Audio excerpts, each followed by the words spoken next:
So this is me leak checking this 55-gallon tank. Got this tank used from a local school. Their agriculture program had raised tilapia, and I guess they were getting out of that business or needed more room in the classroom or something, I don't know. But as soon as I found out the teacher was looking to get rid of it, I was all over that. But here's hoping the kids treated it right and didn't completely destroy it. Alright, so there we are. It's almost halfway full. It's what, 25, 26 gallons. I'm gonna let it sit right there. And we're gonna see how it does overnight and see how much water's on the floor in the morning. And then I'll finish it off. And we're back at it. There were no leaks overnight, so we're back to filling up the tank some more. And now I have some stuff to put in the tank, so it better hold water. So while I'm sitting here literally watching water drain into a fish tank, I'm going to show you the haul for today. I went to the Atlanta Area Aquarium Association, the AAAA, swap meet today, and brought back some Java fern and some more Java fern and some, saving that for later, some guppy grass, woo-hoo. Yeah, some pearlweed. I've never grown pearlweed, don't know much about it, but we're gonna see how it does. I got some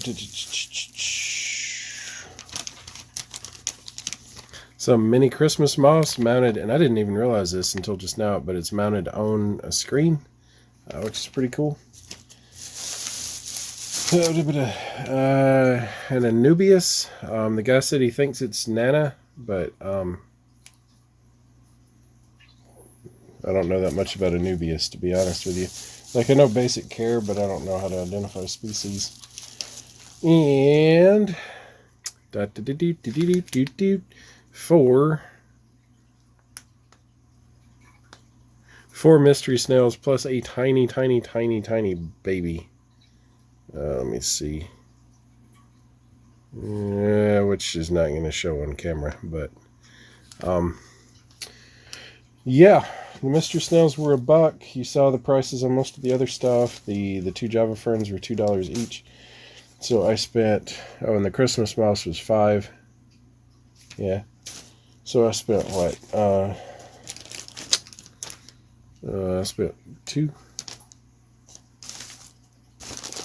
4, 9, 10, 20, 25, and $33 on mostly plants, but also some snails. So I'm looking forward to getting all those in a tank, and basically that's going to be this tank right here if it doesn't leak all over the place. So wish me luck. Alright, so I decided to not fill the tank all the way up. I have mystery snails and no lids on the tank, so I'm gonna kind of play it safe. I'm gonna redo all the lights that I had years ago when I was in the hobby the first time, and the hardware for that is supposed to arrive tomorrow, so I'll do a video about that when it happens. In the meantime, just to, so the plants can go ahead and start getting a little light, if this bulb even works. I'm just going to hook this up. This is going to be nowhere near adequate, but it'll do for a day or two. Yeah, I just mount it right on the shelf frame. I'm going to go grab a timer. I always keep a collection of cheap Christmas timers.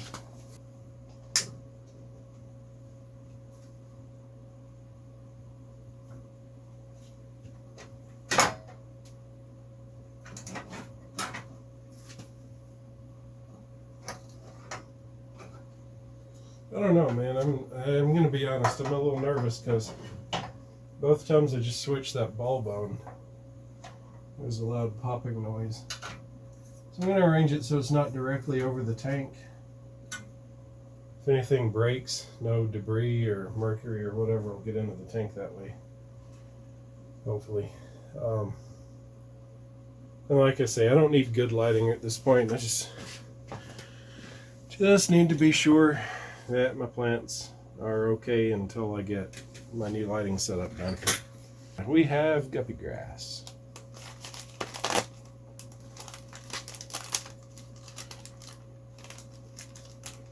About this and the, what was it? The pearlweed from the same gentleman. He had a lot of plants and shrimp for sale. I didn't get his name. I should get people's names. This is actually my first aquarium swap meet though. And he's so great. Like hobbyists are awesome, right? Because hobbyists are not retail workers. So A, they know things. And B, they're so excited to take the time to actually sit down and talk to you about stuff. Ooh, we got a moss hitchhiker. All right. So I don't know what that's likely to be. He had like 3 different varieties of moss. He had Java moss, anchor moss. Maybe that was all. I'm going to toss this in the quarantine tank.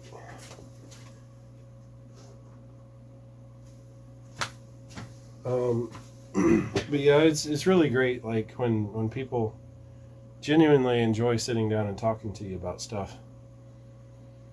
I'm going to save this strand here,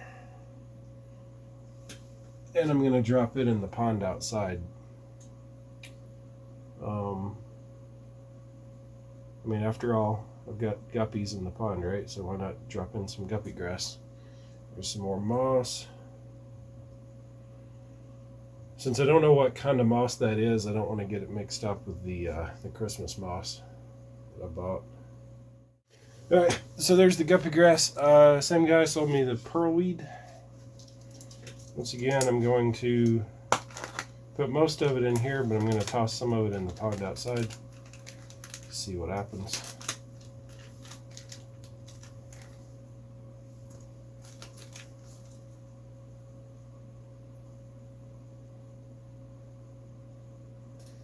It's a nice plant. Where's my camera? There we go. It's a nice plant. Like I say, I've never had any dealings with it before, but the guy told me that you could either plant it in the substrate, which I don't have any substrate, or just leave it floating. And if he hadn't said that last part, I wouldn't have bought it.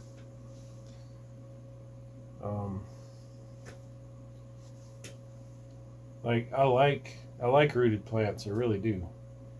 I'm just not ready for them yet. I'm not set up for them. Alrighty. Let's see. Nubius.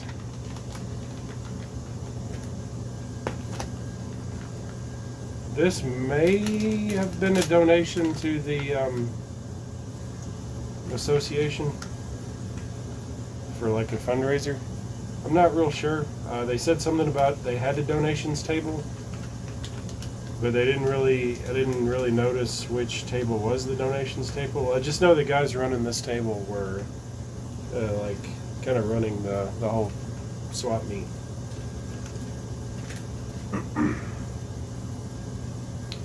All right, little Anubias, what do we got here? Everything seems very crisp, very healthy. It's a really neat looking rhizome. I don't think I've ever really...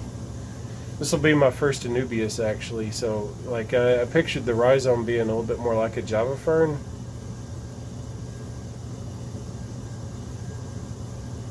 But it's obviously not, so that's cool. It's just gonna have to float for a bit. I've got some wood that I think I can mount it on, but I haven't prepared it. Same thing for the Java ferns. These $2 Java ferns I got from a couple of ladies over in the corner.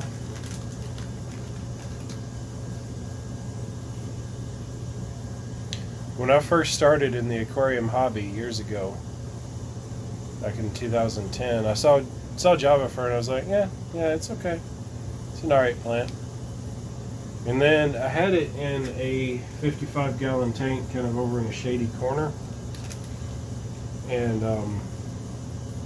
that thing just grew and grew and grew. And I would have sworn that it didn't have enough light. Like, I know it's a low light plant, but I would have sworn there's no way, there's not enough light there. And it would not stop growing. And I really regret actually losing that plant when eventually I shut down the tank.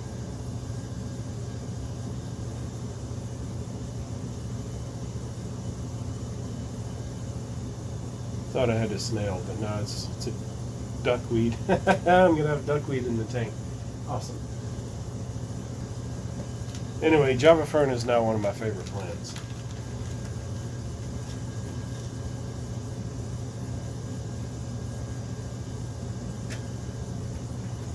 That first bag had 2 big samples and a little tiny one that was kind of sprouting off. This one, there's more in this one. Oh, she should have charged me more for this.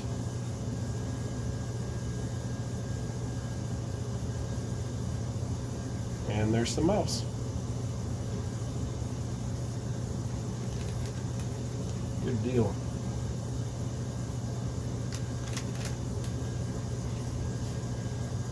Alright,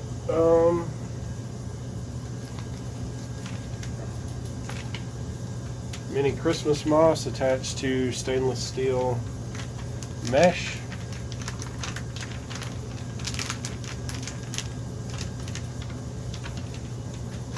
I found larger portions for about the same price later, or cheaper even. And I was like, man, I should have waited. But I don't think they were attached to mesh.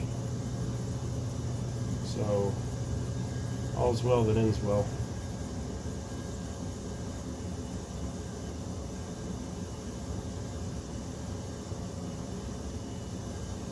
And I'm not a moss connoisseur. Like, I have a hard time even telling the difference. But I do like the shape of Christmas moss. It's kind of your classic frond shape there. And that one sinks all by itself. Very cool. And that leaves me with the snails. And y'all are already bored stiff, so I'm not going to force you to watch me acclimate them. To acclimate them, I shall a little bit. I mean, they're pretty tough snails. I'm not going to go overboard with it. And I'll get those in the tank, I'll set up a filter, and I'll be back with you. Alright, so I got everything running. You can see the filter bubbling away in the corner over there. So, yep. That's an Aquaneat that I found on Amazon. They're like, I think 20 bucks for 4 of them. They seem to work really, really well. It's not super coarse foam. I know a lot of people recommend like really, really coarse sponge. Yeah, I'll tinker with it later, some other time, replace the sponge or something, I don't know. But that's running. I've got the snails acclimating right here. Like I say, I mean, they're mystery snails. I never worry too much about them. I want to be sure that they're not completely shocked, but it's not really something I'm concerned with too much. What I'm going to do with these guys is they're going to be the inhabitants of a tank that in theory is uncycled, as in the filter is brand new, just got wet for the first time ever. But the plants are going to suck up ammonia. The tank is ridiculously big for 4 little marble-sized mystery snails. I'm actually going to be bringing in some of the plants from the pond. The floating plants like the water hyacinth and whatnot have gotten kind of out of hand, and they need to be thinned back a little bit. So I'm going to be bringing those in. And basically the same way that I started the pond without necessarily cycling it, just by putting in a very, very low bioload and a lot of plants that are now nitrogen deficient because the fish can't feed them enough ammonia. I'm going to do the same thing here. It's going to be a few snails. It's going to be the plants. I'm probably going to bring in a few guppy fry at some point and kind of treat this like a limited grow out tank. Most of them will stay in the pond, but and that's all going to be like, that's how the tank is going to be cycled. Over time there will be some bacteria that build up on the filter, but mostly the plants are going to eat everything. And of course I'm going to test the water regularly until I'm sure that there's not actually going to be a problem. So can't wait for my light fixtures to come in tomorrow. It is a DIY project. Like I bought individual pieces to make exactly the lights that I wanted to make.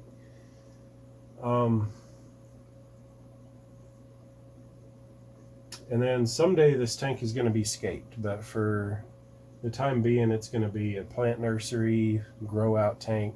This is going to be where my guppies overwinter, you know, once it gets too cold in a few months and I have to bring the pond in. The filter that's in the pond is going to go on the other end of the tank here.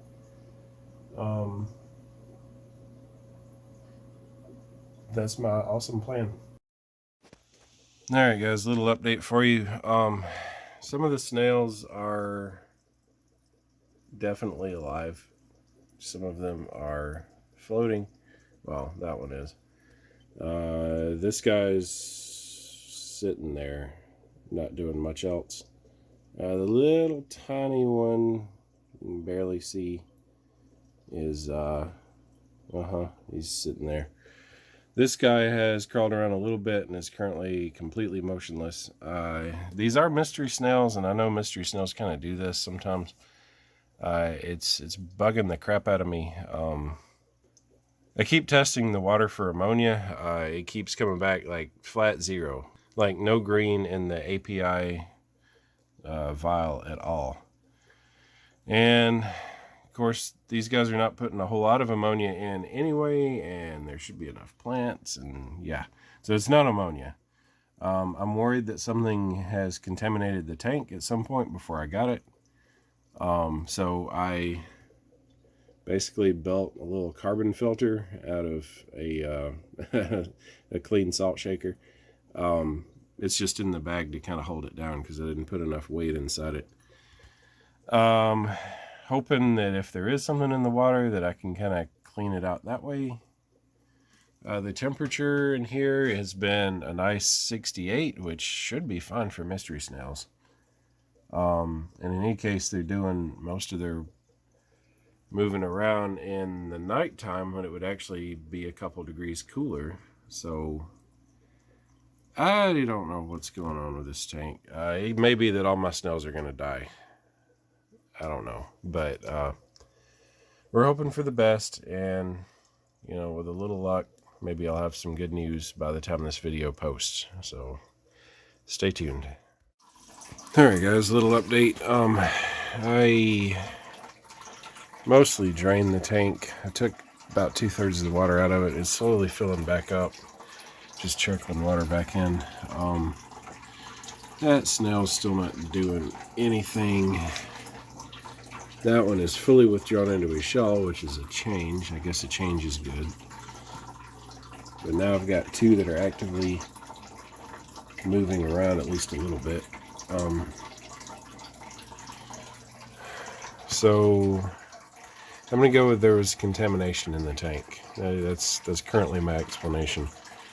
I'm hoping that I don't have to do too many more massive water changes to get rid of the problem, but I'm prepared to if that's what it takes, so we'll see. Alright, so we're an hour later. This is the most active I've seen my snails in days. This guy has actually moved a little bit because he was fully withdrawn before. And he's got this little fungusy patch, so I have a bad feeling about him. This guy has stirred around just a tiny little bit, but yeah, I figure he's a goner too. But as the tank fills up more and these guys get more and more active, I'm thinking, okay, yeah, I was right. There's a contaminant in the tank. Now, admittedly, my carbon filter here is makeshift and probably not very effective, but I figure there's something in the water that it's not really able to pull out very much. Yeah. I suppose tomorrow I will drain the tank one more time, wipe it down really well, and then fill it again and see what happens then. Alright guys, so this is over a week after I originally added the snails to the tank, and this is me heaving a sigh of relief because my snails are not dead, first of all, and second of all, they have been more and more active. Now, they're not being super active right now, like, hey, this guy's, you know, clinging to the glass. There's a guy just this side of that little lava rock, and he hasn't moved in a few hours, and the gold mystery snail over here hasn't moved in a few hours, and this guy was snailing around last night. Yeah, like they're not being super active at the moment, but they have been picking up and doing a lot more activity.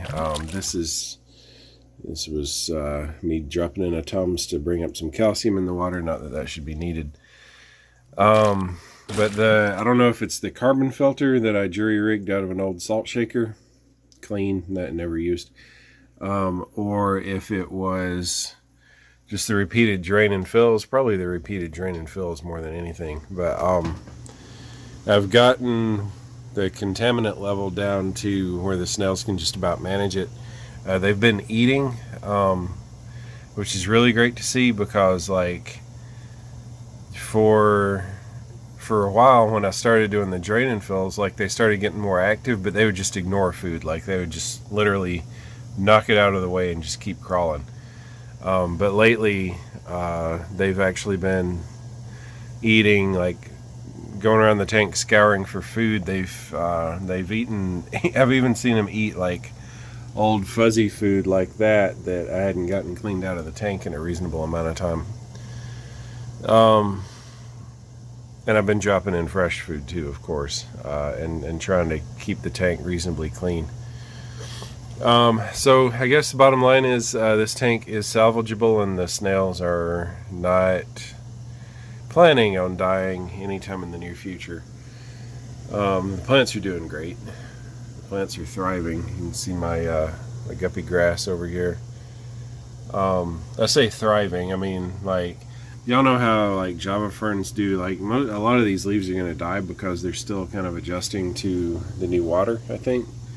And I know my water chemistry is probably very different from the tanks they came out of. But yeah, like this Java fern back there, that's a big dead leaf. But in any case, I think we're good. So I'm gonna get the overflow primed, so that I can continue doing water changes without actually like draining the tank. Because I think we've gotten the water clean enough that that's a viable option. So I'm going to be trickling in the water changes and just letting it overflow out through the drain lines that I plumbed up. And I'm going to show you how I prime a DIY overflow in a separate video. But right now, this is a great thing, very positive. Yeah, good things are happening, guys, and better things to come, so stay tuned, and thank you so much for watching.